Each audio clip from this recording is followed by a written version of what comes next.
그러므로 무엇이든지 남에게 대접을 받고자 하는 대로 너희도 남을 대접하라. 이것이 율법이요 선지자니라.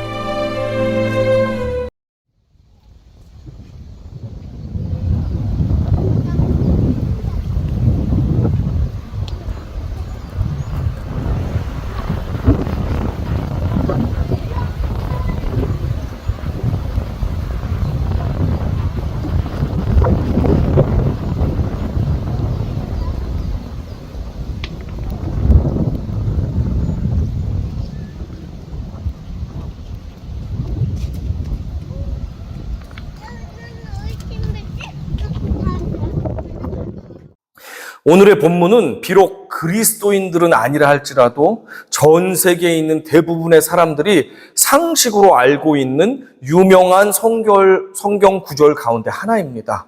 이 구절을 흔히 황금률이라고 부르는데 그 황금률이라고 부르게 된 계기가 있습니다.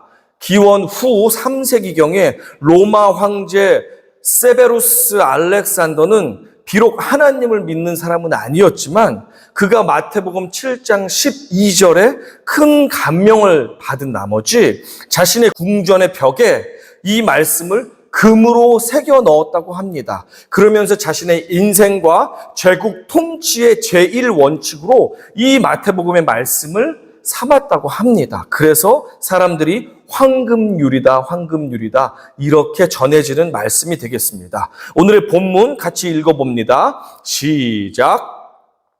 그러므로 무엇이든지 남에게 대접을 받고자 하는 대로 너희도 남을 대접하라. 이것이 율법이요 선지자니라. 남에게 내가 받고 싶은 대로 먼저 남에게 해주라는 말입니다. 이것은 이웃사랑을 요약한 말인데 잘 아시듯이 하나님 사랑과 이웃 사랑으로 이 모든 계명과 선지자들의 말들이 함축될 수 있다고 예수님은 말씀해 주셨습니다. 마태복음 22장 40절에서 예수님에게 어떤 계명이 가장 큰 계명이냐고 묻는 율법 학자에게 예수님은 이렇게 정리해 주셨습니다. 이 두 계명이 온 율법과 선지자의 강령이니라 라고 말씀해 주셨는데 이 헬라어를 좀 더 직역을 하면 이렇게 됩니다. All the law and the writings of the prophets hang on these two commands. 하나님 사랑과 이웃 사랑이 나머지 모든 율법과 선지자들의 메시지가 그 가운데 매달려서 대롱대롱 달려있다는 말씀입니다. 그만큼 이 두 말씀이 모든 말씀을 압축 요약해 준다라고 예수님 자신께서 그렇게 우리에게 말씀해 주셨습니다. 그런데 이 황금률과 비슷한 말씀이 성경 이외에도 곳곳에서 등장하는 것을 우리는 살다 보면 경험하게 됩니다. 이슬람 교도의 코란에는 이런 말씀이 있습니다. 나를 위하는 만큼 남을 위하지 않는 자는 신앙인이 아니다라는 말이 있을 정도로 이슬람 교도들에게서조차도 이웃사랑을 강조하는 모습을 우리가 발견합니다. 공자는 논어 위령공 편에서 자공에게 이런 질문을 받았습니다. 선생님, 평생을 지켜나갈 만한 한마디의 말이 있습니까? 이것에 대해서 공자가 이렇게 말했습니다. 기소불욕 물시 어인이다. 그것은 관용이니 자기가 원하지 않는 것은 남에게 베풀지 않는 것이다. 자기가 하기 싫은 것, 그것은 남에게 시키거나 바라지 말라라는 의미로 공자 선생께서도 그렇게 말씀하셨습니다. 맹자 역시 같은 맥락에서 역지사지라는 유명한 고사성어의 유래가 되었던 역지 즉 개연이라는 말을 남겼습니다. 이 말의 뜻은 무엇이냐면 처지가 바뀌면 모두 그러했을 것이다 라는 유명한 말이 되겠습니다. 역지사지의 뜻입니다. 처지가 바뀌면 모두가 그러했을 것이다. 예수님 시대에는 사내들인 공의회라고 불렸던 유대인들만을 위한 자치기관이 있었습니다. 로마의 식민 지배를 받았지만 로마는 유대인들의 자치권을 어느 정도 보장해 주었습니다. 그래서 유대인에게는 국회와 비슷한 또는 대법원과 비슷한 역할을 했던 사내들인 공의회라는 것이 있었습니다. 여기에 소속된 대부분의 의원들은 당시 경쟁적이었던 두 학파 중에 한 학파 일원들이었는데, 한 학파는 과격하고 엄격하게 율법을 해석했던 학파였던 샴마이 학파 출신이 더 많았고, 그리고 온건하고 유연한 율법 해석을 했던 힐렐 학파 사람들이 일부 있었다고 합니다. 예루살렘 성전이 무너지던 AD 70년경까지는 급진적이고 강력한 성경을 엄격하게 해석했던 샴마이 학파가 기세를 잡고 있었습니다. 기득권을 잡은 여당이 샴마이 학파였습니다. 그러다가 예루살렘이 무너지고 나서부터 오늘날까지는 힐렐 학파 계통의 사람들이 지금까지 유대교를 이어내려왔다고 합니다. 어찌되었든 그런 두 학파가 있었는데 힐렐과 샴마이는 예수님 시대에 살던 선생들이었습니다. 예수님이 아직 공생애를 시작하기 전에 어떤 때에 실제 있었던 일입니다. 어느 이방인이 샴마이에게 찾아왔습니다. 그러면서 비아냥 조롱조로 이렇게 말했습니다. 선생님, 한 발로 내가 서 있을 수 있는 짧은 시간 안에 율법의 핵심을 나에게 전해줄 수 있다면 내가 유대교로 개종하겠습니다. 내가 한 발로 짝다리를 쓰고 서 있을 동안, 넘어지지 않을 동안 나에게 유대교의 율법을 설명해 주시오. 그러면 내가 유대교로 개종하겠습니다. 라고 말했습니다. 그러자 샴마이는 그것은 불가능하니 어서 꺼져라 라고 말했다고 합니다. 이 이방인이 다시 유명한 학자인 힐렐을 찾아갔습니다. 똑같이 말했습니다. 선생이시여, 내가 한 발로 서 있는 동안 유대교의 율법을 정리해서 전해줄 수 있다면 내가 유대교로 종교를 개종하겠습니다. 했더니 힐렐은 달랐습니다. 힐렐이 말합니다. 당신이 싫어하는 것을 남에게도 하지 말라. 이것이 율법이고 나머지는 전부 그에 관한 설명이다. 라고 말을 해주었습니다. 이 이방인은 크나큰 감명을 받게 되었습니다. 그리고 유대교로 개종하게 되었다고 합니다. 이웃 사랑의 정신은 예수님뿐 아니라 많은 세상의 선생들이 강조했던 인간애의 핵심입니다. 100년도 더 전 미국의 여성 목회자이면서 시인이었던 메리 티 레스랩이라는 분께서 유명한 시를 하나 남겨놓은 것이 있습니다. 제가 시간이 많이 걸려서 한국말로 번역을 했는데 한국말 버전으로 제가 읽어드리겠습니다. 혹시 영어 버전도 같이 보고 싶은 분들은 눈으로 읽으며 귀로 따라 들으시면 되겠습니다. Judge Softly by Mary T. Lathrap. 기도하십시오. 절뚝거리는 사람의 잘못을 찾지 마십시오. 또는 길에서 비틀거리고 있는 사람의 잘못도. 만약 당신이 그가 신고 있는 목화신, 인디언들이 신던 가죽 신발, 목화신을 신어본 적이 없다면, 혹은 그가 지고 있던 짐과 같은 무게를 지고 비틀거려 본 적이 없다면 말입니다. 그의 발바닥을 아프게 하는 눈물이 있을 것입니다. 비록 그것이 눈에 보이지 않는 곳에 숨겨져 있다 할지라도 그가 짊어진 짐을 당신 등에 올려놓는다면 당신 역시 비틀거리다가 넘어질 수도 있습니다. 오늘 넘어진 사람을 향하여 비웃지 마십시오. 만약 당신도 똑같은 타격을 느끼지 않았다면 말입니다. 그를 넘어뜨렸거나 그에게 수치심을 주었던 바로 그 타격, 그것은 오직 넘어진 사람만이 안답니다.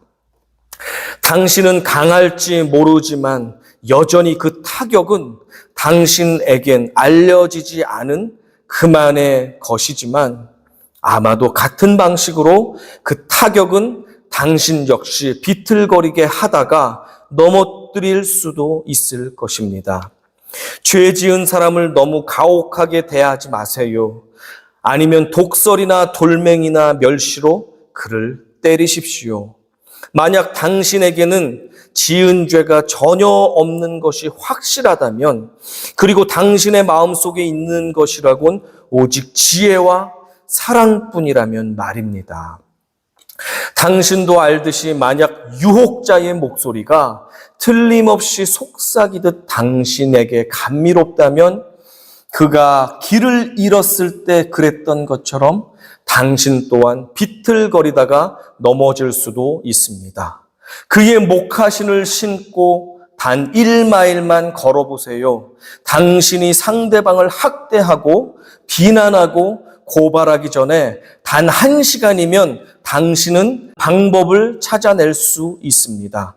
당신 자신의 영감이 아닌 상대방의 시선을 통해서 말입니다. 당신이 그동안 눈이 멀어 있었고 좁은 마음에 심지어 불친절했음을 보게 되면 당신은 놀라게 될 거라 나는 믿습니다. 빈민촌에 예약 중인 사람들이 있습니다. 그들에게는 희망이 없으며 마음속에는 너무 많은 걱정이 들어차 있습니다. 형제여, 하지만 하나님의 은혜를 위해 당신과 나는 갑시다. 잠시 동안만 그의 마음과 전통 속으로 슬그머니 들어가 보세요. 그리고 나서 그의 영혼과 눈을 통해 세상을 바라보세요. 그에게 돌을 던지거나 그의 상황에 대해 잘못된 판단을 내리기에 앞서서 그의 목화신을 신고 1마일 걷는 것을 잊지 마세요. 그리고 당신의 어른들이 당신에게 가르쳐준 인간 사랑의 교훈들을 기억하십시오. 우리는 우리가 남기는 흔적에 의해 영원히 알려질 것입니다. 다른 사람들의 삶 속에 남겨놓은 우리의 친절함과 관대함의 흔적들에 의해서 그의 목화신을 신고 1마일을 걷는 시간을 가져보세요. 이 시가 발표된 이후 미국에서는 다음과 같은 격언이 유명해졌다고 합니다. Don't judge a man until you have walked a mile in his shoes. 그렇습니다. 우리 모두는 각자의 발의 상처와 등의 짐의 무게와 힘겨운 상황과 고통의 깊이가 다 다릅니다. 우리는 상대방의 목화신, 즉 그들의 신발을 신고 그들의 옷을 입어보고 그들의 집에서 잠을 자보고 그들의 직장에서 일을 해보고 그들의 식탁에서 식사를 해보고 그들의 아픔을 경험해보지 않고 결코 그들의 삶을 판단할 수 없음을 깨닫게 해주는 시입니다. 맹자가 말했던 역지 즉 개연, 곧 처지가 바뀌면 모두 그러했을 것이다 라는 말이 저는 지금 떠오르는데 여러분께서는 어떠십니까?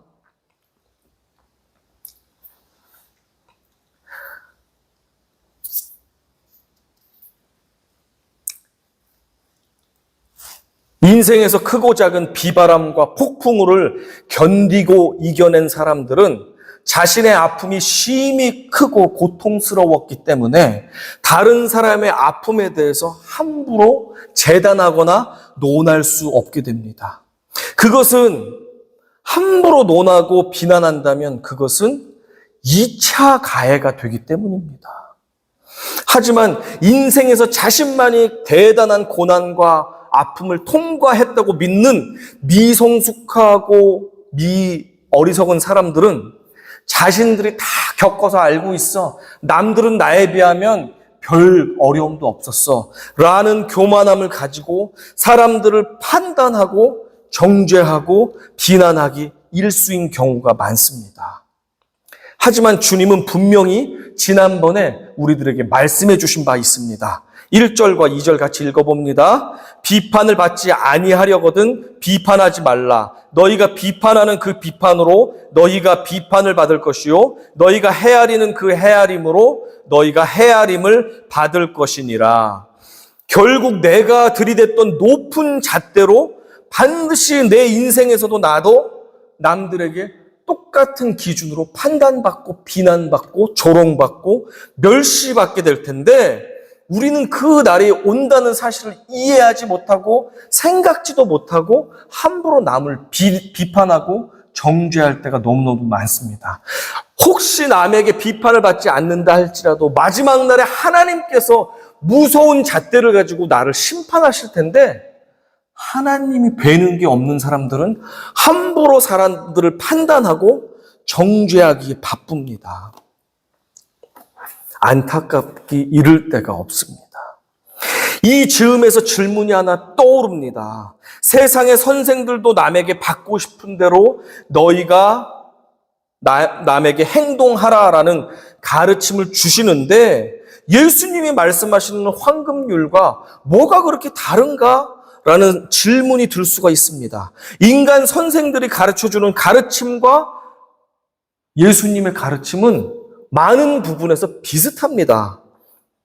그러나 다른 선생들의 가르침과 예수님의 가르침에는 결정적인 차이점이 있습니다. 그것은 이웃사랑의 동기와 출발선이 이기적이냐 이타적이냐라는 명확한 차이점이 있다는 사실입니다. 먼저 인간 선생들의 이웃사랑의 가르침입니다. 그들의 가르침은 굉장히 윤리적이고 도덕적입니다. 선을 베풀라는 좋은 취지를 가지고 있습니다. 하지만 그것의 출발점과 동기는 언제나 나의 유익이 먼저입니다.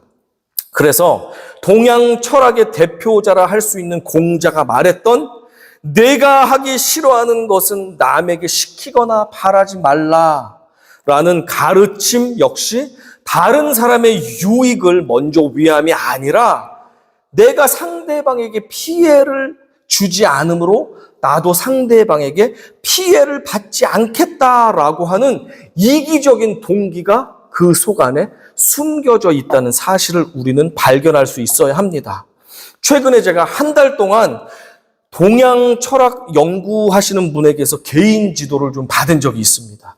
그 선생님께서 말씀하셨습니다. 유명한 공자의 말인 기소불욕 물시어인이라는 방금 했던 말씀, 네가 받기 싫어하는 것은 남에게 하지 말라라고 하는 이 말씀을 그 선생님께서 저에게 말해주면서 공자는 남에게 피해를 주거나 남에게 피해를 받는 것을 굉장히 싫어하는 사람이었다고 그렇게 말해주는 것을 제가 들었습니다.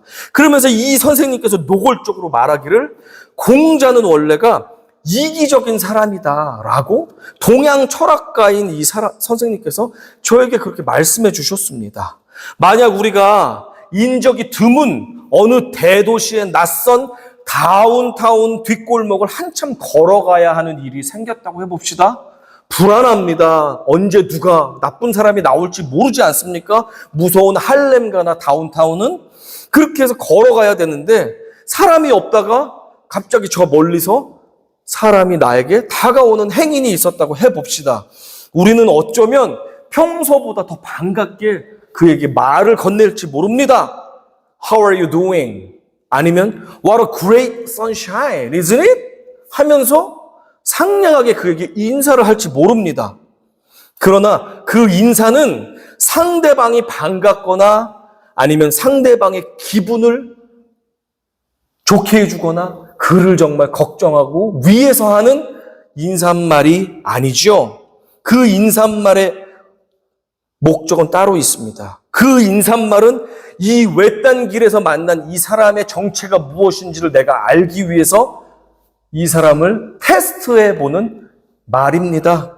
그렇게 어떠십니까? 라고 인사하면서 웃었을 때 이 사람의 반응이 어떤지를 보고 이 사람이 정말 멀쩡한 사람인지 아니면 약이나 술에 취해 있는 사람인지 아니면 품 안에 무기를 들고 있는 사람인지 나에게 해를 끼치고 있는 사람인지 내가 가늠해 보기 위해서 보통 우리는 외딴 길에 무시무시한 동네에서 그에게 말을 걸곤 합니다.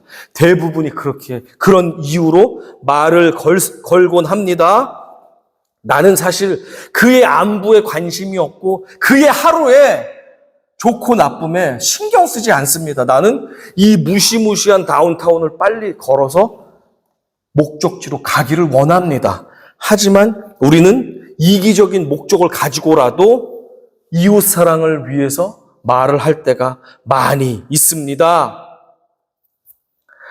우리의 이웃 사랑의 대부분은 속을 들여다보면 나의 유익을 위해서, 때로는 내가 주고 나도 좋은 것을 받기 위해서 give and take의 목적으로 이웃 사랑을 할 때가 얼마나 많은지 모릅니다.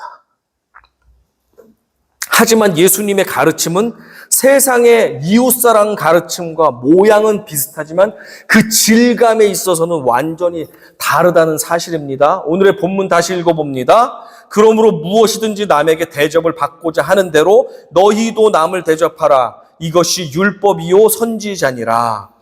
세상 선생들의 가르침과 똑같아 보이지만 완전히 급이 다른 말씀입니다. 왜냐하면 이 말씀의 출발점과 동기는 세상의 이웃사랑처럼 남에게 피해를 받지 않기 위해서 선을 베푸는 이기적이고 소극적인 동기가 아닌 다른 사람을 마치 나 자신처럼 측은히 여기고 또 긍휼히 여기며 사랑하려고 하는 이타적인 동기에서 출발하기 때문입니다. 그에게 내가 선을 베풀어서 내가 좋은 것을 돌려받지 못한다고 해도 나는 괜찮아 하는 마음 가운데서 그가 잘 되면 나도 좋아 라고 하는 이 이타적인 마음에서 하는 사랑의 출발이 바로 예수님이 말씀하시는 이웃사랑의 출발점이 되겠습니다. 자, 그러니 그의 아픔이 나의 아픔이 되고 그의 고통이 나의 고통이 되고 그가 어려움을 당해서 구원받는 것이 내가 어려움 당해서 구원받는 것처럼 기쁘기 때문에 나는 그를 사랑할 수 있어야 한다라고 하는 것이 예수님이 제시하는 이웃사랑의 조건이 되겠습니다. 나 자신까지 희생할 수 있는 사랑이야말로 예수 그리스도의 사랑이지 않습니까? 그래서 우리들을 위해서 나를 희생하며 죽이시면서까지 예수님은 그 사랑을 완성시키셨습니다. 그러면서 너희들도 이와 같이 사랑하라라고 이야기를 하셨습니다. 공자가 말하는 사랑, 이웃사랑은 네가 선을 받기 위해서 너도 give and take를 위해서 선을 베풀면 뿌린 대로 많은 선들을 걷게 될 것이다 라고 하는 사실은 이기적인 나의 유익을 위하면서 상대방의 유익도 찾고자 하는 그 동기에서 시작하지만 예수님의 사랑만큼은 나에게 선이 돌아오지 않는다 할지라도 내가 손해를 보고 희생을 본다 할지라도 기꺼이 사랑하고 섬겨라 라고 하니까 출발점이 완전히 다른 사랑이 되겠습니다. 그 말씀을 요약하는 말씀이 로마서 13장에 있습니다. 같이 한번 읽어봅니다. 피차 사랑의 빚 외에는 아무에게든지 아무 빚도 지지 말라. 남을 사랑하는 자는 율법을 다 이루었느니라. 간음하지 말라, 살인하지 말라, 도둑질하지 말라, 탐내지 말라 한 것과 그 외에 다른 계명이 있을지라도 내 이웃을 내 자신과 같이 사랑하라 하신 그 말씀 가운데 다 들었느니라. 사랑은 이웃에게 악을 행하지 아니하나니 그러므로 사랑은 율법의 완성이니라. 그렇죠? 오늘의 말씀을 아주 잘 정리해주고 있는 말씀입니다. 아브라함 링컨 대통령을 다 아시죠? 그가 젊었을 때 한 번은 뉴올리언주에 있는 어느 노예시장을 방문한 적이 있었습니다. 그 시장에 갔더니 비참하게 헐벗은 노예들이 남녀 가족 노예들이 진열대의 물건처럼 있으면서 사람들이 흥정을 하며 사고 팔고 있는 모습을 보았습니다. 그 중에서 충격을 받은 장면이 있었는데 일가족인데 아빠는 저 집으로 엄마는 또 다른 주의 저 집으로 또 큰 딸은 또 다른 주의 저 집으로 저마다 쇠사슬에 묶여서 팔려 나가는 모습을 보았습니다. 그들은 똑같은 하나님의 형상이었지만 피부색만 검을 뿐이었습니다. 그들이 이제 헤어지면 평생을 못 만난다는 사실을 알게 되고 서로 부둥켜 알고 엉엉 울고 서로 슬퍼했습니다. 그때 빨리 떨어지라고 하면서 노예 상인들이 채찍을 때리며 그들을 갈라 놓았습니다.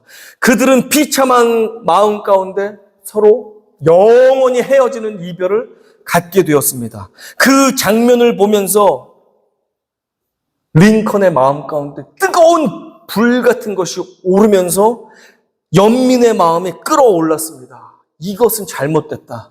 내가 만약에 저 아버지라면, 저 팔려가는 아버지라면 나는 도저히 이 고통을 견딜 수 없을 것 같아. 저들도 나와 같은 자유가 필요하다. 내가 저들의 입장에서 볼 때 저들도 나와 똑같은 인격체인데 저들에게 나와 같은 자유가 필요하다라는 도전이 그에게 들게 되었습니다. 그리고 평생 그 생각이 떠나지 않게 되었습니다. 시간이 지났습니다. 놀랍게도 아브라함 링컨이 미국의 대통령이 되었습니다. 그는 그가 평생 가졌던 소신대로 그 피부가 다르다는 이유로 짐승처럼 대우받았던 사람들의 노예 제도를 폐지하기 위해서 전쟁도 불사한 대통령이 되었고 미국 땅의 노예 제도를 종식시키는 그런 위대한 인물이 되게 되었습니다. 그의 이타적인 이웃사랑이 지금의 평등한 미국을 만드는 시작을 갖게 하였다는 사실입니다. 지금 주위를 한번 둘러보십시오. 우리 교회 형제 자매들 한번 보십시오. 주일에 만나는 형제들은 화장도 예쁘게 하고 제일 좋은 옷도 다려서 입히고 깔끔하게 오시기 때문에 그들은 항상 기뻐하고 감사만 하다가 주일날 이 자리에 온 것 같이 보입니다. 그러나 실제로는 안 그러실 수도 있습니다. 그 일주일 내내 주님께 눈물로 기도하며 아픈 마음을 우여잡고 그러면서 어려움과 싸우다가 치열하게 인생과 싸우다가 이 자리에 오신 성도님들도 있습니다. 인생에 짊어진 짐의 무게가 너무 무거워서 무릎이 까이고 피가 나지만 또 약을 발라가면서 주님을 손잡고 의지하면서 이 자리에 오신 분들도 분명히 계실 것입니다. 그러나 우리는 겉모습만 보며 어떤 사람들은 팔짱을 낀 채, 저 사람은 저게 문제고 이 사람은 이게 문제야. 나 같으면 이렇게 할 텐데 왜 저렇게 살까? 라고 하는 우리만의 재판장 놀이를 할 때가 우리는 있지 않았나 돌아보기 원합니다. 내가 겪었던 고통보다 더 큰 고통을 지금도 싸우며 승리해가며 때로는 넘어져가며 그렇게 이 자리에 치열하게 나오는 형제 자매들을 우리가 함부로 판단하며 재판관이 된다면 그것은 하나님의 심판을 받을까 우리가 두려워해야 될 줄로 믿습니다. 저마다 남모르는 아픔과 눈물이 있습니다. 그녀의 신발을 신고 1마일을 걸어보기 전에 우리는 함부로 그녀를 판단할 수 없습니다. 그 고통은 그녀의 남편도 모릅니다. 자녀들도 모릅니다. 가장 친한 직장 동료와 친구들도 알지 못할 수도 있습니다. 그러나 하나님 아버지께서만은 알고 계십니다. 우리는 이기적인 동기에서라도 남에게 피해를 받지 않기 위해서라도 이웃 사랑을 하려고 애를 씁니다. 공자 선생도 말하고 이슬람교도들도 말하고 여러 사람들도 착하게 살아야지 자기에게 착한 선행이 돌아온다는 것을 믿고 그렇게 살아갑니다. 그렇다면 예수 그리스도의 제자들인 우리들은 조금 달라야 하지 않겠습니까?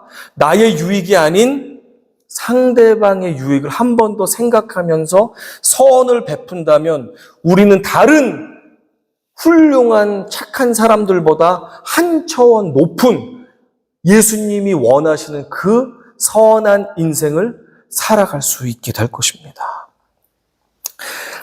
주님은 우리에게 이기적인 이웃사랑을 넘어서서 한 발짝 넘어서서 이타적인 이웃사랑으로 전진할 수 있기를 요구하십니다. 너희들이 베푼 그 선행이 혹시 너희에게 고스란히 돌아오지 않는다 할지라도 do good, 좋은 것을 행하십시오 라고 주님은 말하십니다.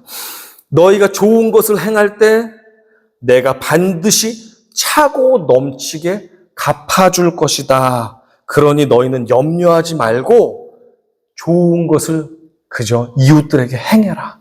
내가 10배로, 30배로, 100배로 갚아주겠다라고 주님은 우리에게 약속해 주십니다. 주님, 제 힘으로는 손해볼 것 같은 일에는 내가 희생하기가 싫습니다.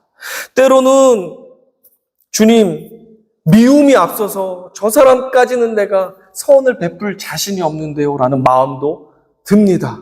때로는 내가 give and take 하기 위해서 이것을 싫지만 아깝지만 줄 때도 있었습니다. 우리가 진실되게 주님께 고백한다면 주님은 우리가 그러나 그런 마음 가운데서도 선을 행하기를 원하는 주님의 말씀에 순종하고자 하는 우리의 마음의 동기를 보시고 주님께서 할 수 있는 능력을 주실 것입니다. 그 능력의 비결은 성령님이십니다. 성령님. 갈라디아서 5장 14절에서 16절 읽고 오늘 말씀을 마치고자 합니다. 같이 읽어봅니다. 온 율법은 내 이웃 사랑하기를 내 자신같이 하라 하신 한 말씀에서 이루어졌나니 만일 서로 물고 먹으면 피차 멸망할까 조심하라. 내가 이르노니 너희는 성령을 따라 행하라. 그리하면 육체의 욕심을 이루지 아니하리라. 성령이 우리에게 임하시면 우리도 예수께서 우리에게 행하셨듯이 상대방을 위한 이타적인 사랑을 시작할 수 있다는 사실입니다. 내 힘으로는 못하지만 성령이 우리에게 충만하게 임하면 성령이 주시는 능력을 힘입어 우리가 할 수 있다라는 사실을 우리는 깨달아야 합니다.